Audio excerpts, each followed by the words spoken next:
अस्सलाम वालेकुम। ये एक हैंड हाइजीन ऑडिट है जो आप देख रहे हैं।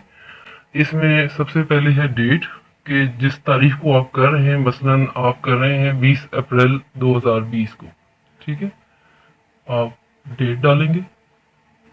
ठीक है, फिर आपका टाइम है कि आपने किस टाइम ड्यूरेशन में ये आप ऑडिट परफॉर्म कर रहे हैं। ठीक है, ये हम टाइम डालते हैं बिलफर्ज आपके हॉस्पिटल में, आपकी वार्ड में या आईटीसी में या जहाँ भी आप काम कर रहे हैं, ये ऑब्जर्वेशंस लिख रहे हैं, तो उसमें ये किस टाइम ड्यूरेशन में आप लिख रहे हैं। ठीक है, बिलफर्ज आप लिख रहे हैं सुबह 9 बजे से 10 बजे तक। आप ये टाइम बढ़ा भी सकते हैं, 2 घंटे भी कर सकते हैं, 3 घंटे भी कर सकते हैं, यानी 9 से 12 बजे तक भी कर सकते हैं। ठीक है, फिर आपका जो डिपार्टमेंट है जहां पर आप अपनी ऑब्जर्वेशन यहाँ पे नोट करेंगे, उस डिपार्टमेंट का आपने नाम लिखना है। ठीक है, बिलफर्ज हम लिख देते हैं कि आप नर्सरी में कर रहे हैं। ठीक है, न्यूनेटल इंटेंसिव केयर यूनिट में। अब हमारे पास इसमें ये कैटेगरीज हैं, हेल्थ केयर वर्कर्स हैं। ठीक है, उनकी कैटेगरीज हैं, इनमें डॉक्टर्स हैं, नर्सेज हैं, नर्सिंग असिस्टेंट्स हैं, ड्रेसर है, आयास हैं, सेंट्री वर्कर्स हैं, फैमिली या अटेंडेंट्स हैं, फिजियोथेरापिस्ट हैं, डाइटिशियन है, इन्वेस्टिगेटर्स हैं, अदर्स हैं। इन्होंने मिसाल के तौर पर विजिटर्स लिखा है। अगर आप कोई और है आपकी कैटेगरी तो आप वो भी बीच में मेंशन कर सकते हैं। फिर जो हैंड हाइजीन है, इसमें कौन सी चीजें आ रही हैं। हैंड हाइजीन में कि या तो आपने हाथ धोए हैं, हैंड वॉश है, और हैंड सैनिटाइजर यूज। इन दोनों में से कोई भी काम किया है तो वो हैंड हाइजीन में आएगा। ठीक है, फिर इसका आगे से फर्दर दो पोर्शंस हैं, एक बिफोर पेशेंट कांटेक्ट है और एक आफ्टर पेशेंट कांटेक्ट है। ठीक है, और बिफोर पेशेंट कांटेक्ट में भी अगर यस है तो आपने, यानी कांटेक्ट से पहले हैंड हाइजीन परफॉर्म की है तो आपने इधर मेंशन करना है, और अगर नहीं की है तो आपने इधर मेंशन करना है। इसी तरह आफ्टर पेशेंट कांटेक्ट है तो उसमें भी अगर हैंड हाइजीन परफॉर्म की है किसी ने तो इधर टिक होगा, और अगर नहीं की है तो इधर आपने इसको मेंशन करना है। ठीक है, तो अभी हम आते हैं, सबसे पहली कैटेगरी है जो इसमें मेंशन है वो है डॉक्टर्स की। तो अब डॉक्टर आए हैं, उन्होंने पेशेंट को चेक करना है। तो अगर उन्होंने पेशेंट के पास जाने से पहले, पेशेंट को कांटेक्ट करने से पहले हैंड हाइजीन परफॉर्म की है तो आप यहाँ पर उसको मेंशन कर देंगे कि उन्होंने परफॉर्म की है। ठीक है, अब उसी पेशेंट को जब उन्होंने देख लिया है तो क्या उसको देख देख के जाने के लिए, मतलब देख कर जा रहे हैं जब, तो फिर उन्होंने अगर परफॉर्म की है दोबारा तो फिर आप इधर टिक करेंगे, और अगर नहीं की है तो फिर आप इधर टिक करेंगे। ठीक है, नो में। और अगर आपके पास डिपेंड करता है कि डॉक्टर ने कितने कॉन्टेक्ट किए हैं पेशेंट्स को। बिलफर्ज आपके जो आए हैं डॉक्टर, आपके पास उस वक्त 5 पेशेंट्स हैं या 3 पेशेंट्स हैं, तो उनमें से अब उन्होंने, आपने इसके बाद ये पहले पेशेंट की ऑब्जर्वेशन लिखी है, पहले कांटेक्ट जो उनका हुआ है, उसके बाद दूसरे कांटेक्ट में उन्होंने अगर दोबारा हैंड हाइजीन परफॉर्म की है अगले पेशेंट के पास जाने से पहले तो आप टिक करेंगे इधर, और अगर नहीं की है तो इधर करेंगे। इसी तरह जब उसको देख लिया है, उससे आप उसको छोड़ के जा रहे हैं उस पेशेंट को, तो फिर हैंड हाइजीन परफॉर्म की है, यानी पेशेंट से कांटेक्ट करने के बाद परफॉर्म की है तो आप इधर करेंगे, और अगर नहीं की है तो आप इधर करेंगे। Bill first second time, second patient को जो उन्होंने देखा है तो आफ्टर पेशेंट कांटेक्ट उन्होंने हैंड हाइजीन परफॉर्म नहीं की है तो आप इधर उसको मेंशन कर देंगे। ठीक है, इसी तरह फिर वो तीसरे पेशेंट के पास जाते हैं।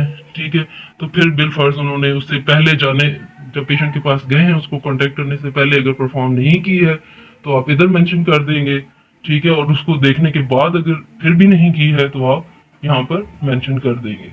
ठीक है, इसी तरह फिर आप आए, जो नर्सेज हैं उस वक्त ड्यूटी पे, बिलफर्ज आपके पास एक नर्स हैं या 2 नर्स हैं। ठीक है, वो अगर 2 नर्सेज हैं तो आपने उन्होंने कितने कॉन्टेक्ट किए हैं इस टाइम ड्यूरेशन के दौरान। ठीक है, तो वो आप यहाँ पर मेंशन कर देंगे। अब उन्होंने, हो सकता है आपके पास ये 3 पेशेंट्स हैं लेकिन नर्सेज की कॉन्टेक्ट ज्यादा हों। ठीक है, क्योंकि आपके पास अगर 2 नर्सेज है और उन्होंने, अब आपने यहाँ पर ऑब्जर्वेशन लिखनी है कि उन्होंने कितनी बार कांटेक्ट करने से पहले हैंड हाइजीन परफॉर्म की है। तो बिलफर्ज 3 पेशेंट्स पे उनके टोटल कॉन्टेक्ट्स जो थे 5 थे, दोनों नर्सेज के कॉन्टेक्ट्स 5 थे। तो 5 कॉन्टेक्ट्स में से उन्होंने बिफोर जो पेशेंट कॉन्टेक्ट था उनमें से 4 पे परफॉर्म की है। ठीक है, और एक पर नहीं की है तो वो आप इधर लिखेंगे। ठीक है, और फिर इसी तरह आफ्टर पेशेंट कांटेक्ट भी उन्होंने अगर बिलफर्ज 3 पेशेंट्स पे परफॉर्म की है तो आप 3 इधर करेंगे और 2 इधर करेंगे। आपके जो टोटल नंबर ऑफ कॉन्टैक्ट्स हैं यहाँ पर, यानी यस और नो दोनों मिला के इस यस और नो के बराबर होने चाहिए। अगर ये टोटल 3 है तो ये भी 3 होने चाहिए, ये टोटल 5 है तो ये भी 5 होने चाहिए। इसी तरह हम सारी कैटेगरीज देखेंगे। बिलफर्ज नर्सरी में आपके पास नर्सिंग असिस्टेंट्स नहीं है, इनकी जगह पर आपके पास फीमेल मेडिकल असिस्टेंट्स हैं, तो आप इसको काट के मेडिकल असिस्टेंट्स लिख देंगे, ठीक है। और अगर नर्सिंग असिस्टेंट्स हैं तो आप उन्हीं को रहने दीजिएगा।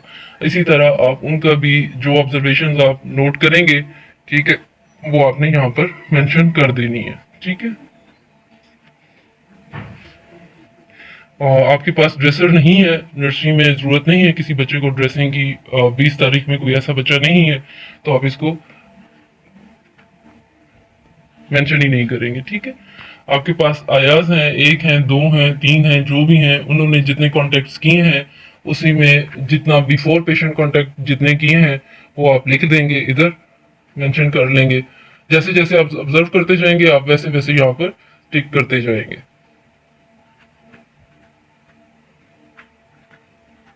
आप देख रहे हैं इधर 3 दफा उसने परफॉर्म की है पेशेंट के पास जाने से पहले और 1 दफा परफॉर्म नहीं की है। और जब पेशेंट को देख लिया उसके बाद आफ्टर कांटेक्ट 2 पेशेंट पे परफॉर्म की है और 2 पे नहीं की है। टोटल 4 है, टोटल 4 है, ठीक है।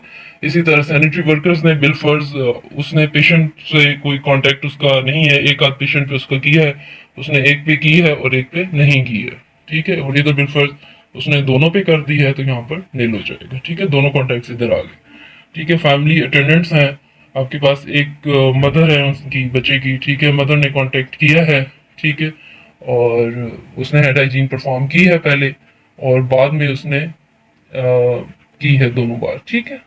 इसी तरह फिजियोथेरापिस्ट की आपके पास रिक्वायरमेंट नहीं थी, आपने नहीं बुलाया, फिजियोथेरापिस्ट नहीं है उस दिन, इसको भी आप नील कर देंगे।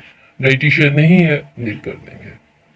इन्वेस्टिगेटर अगर आपका सेपरेट नहीं है, मे बी आप खुद ही नर्सेज ही परफॉर्म कर रही हैं इस चीज़ को, तो इन्वेस्टिगेटर्स भी आप नील कर देंगे, ठीक है। अदर्स विजिटर्स आपके पास इंडस्ट्री में अलाउड नहीं है, आप नहीं आने देते हैं, आप इसको भी नील कर देंगे। और बिल फर्ज अगर किसी का आता है तो उसको भी आप चेकआउट कर लेंगे इस टाइम ड्यूरेशन के दौरान कि उसने कॉन्टेक्ट किया है या नहीं किया। अब हमने यहाँ पे टोटल करना है।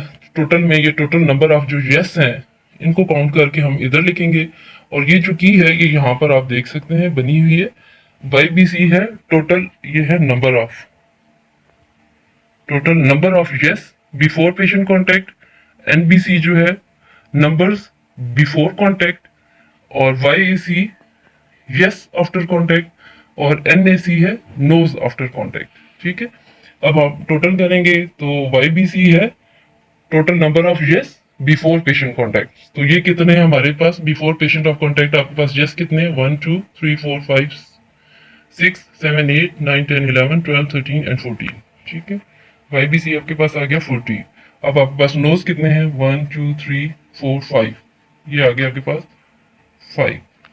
फिर आप आफ्टर पेशेंट पे आए, ठीक है, तो इस पे पास वाई ए सी आपके पास यानी यस आफ्टर कॉन्टेक्ट्स कितने हैं 1 2 3 4 5 6 7 8 9 10 11 12।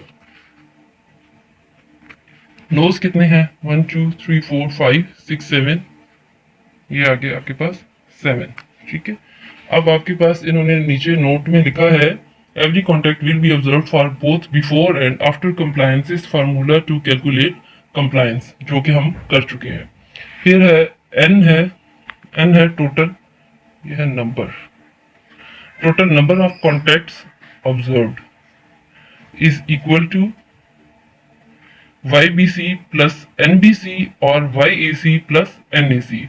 यानी एन आपके पास जो है ये है Y B C plus N B C, यानी 14 प्लस 5 और Y A C plus N A C, Y A C 12 plus N A C 7, ये आपके पास बन गया टोटल 19, ठीक है। अब आपके पास एक compliance percentage before patient contact CBC percentage, ये इज इक्वल टू है Y B C over N. Y B C आपके पास क्या है 14 डिवाइडेड बाय क्या है एन, एन आपके पास टोटल नंबर था जो कि 19 आया, इसको फिर आपने मल्टीप्लाई कर देना है 100 से, ठीक है, इसकी जो परसेंटेज आएगी वो आप इधर लिखेंगे। हम इस परसेंटेज को कैलकुलेट कर लेते हैं।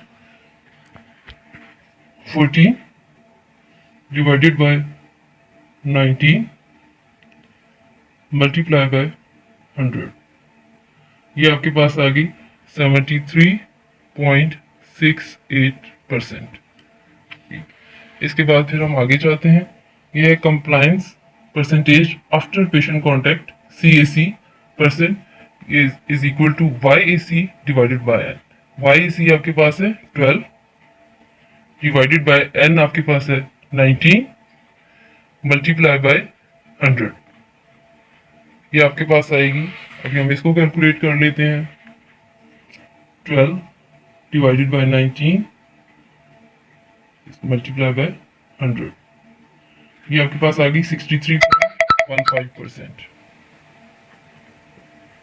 अब आपने इन दोनों की एवरेज निकालनी है, इन दोनों वैल्यूज की, यानी CBC plus CAC divided by 2, तो ये आपके पास एवरेज कंप्लायंस आ जाएगी। ठीक है, ये फार्मूला लिखा हुआ है, average compliance is equal to, ये है CBC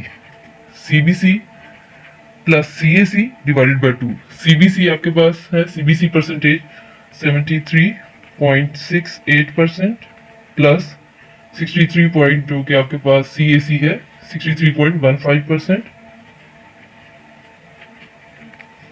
डिवाइडेड बाय 2, ये आपके पास आएगा। अब हम इसको कैलकुलेट कर देते हैं। 73.68 प्लस 63.15 बन गया इतना डिवाइडेड बाय 2, ये आपके पास आ गई एवरेज कंप्लायंस 68.4%। बस ये आपका एक दिन का हैंड हाइजीन ऑडिट कंप्लीट हो गया है। ये ऑडिट करने का मकसद हमारा ये है कि हम जो इसमें परसेंटेजेस निकाल रहे हैं ताकि हमें पता हो कि हमारी कितनी कंप्लायंस आ रही है। हमने इस कंप्लायंस को इम्प्रूव करना है डे बाय डे।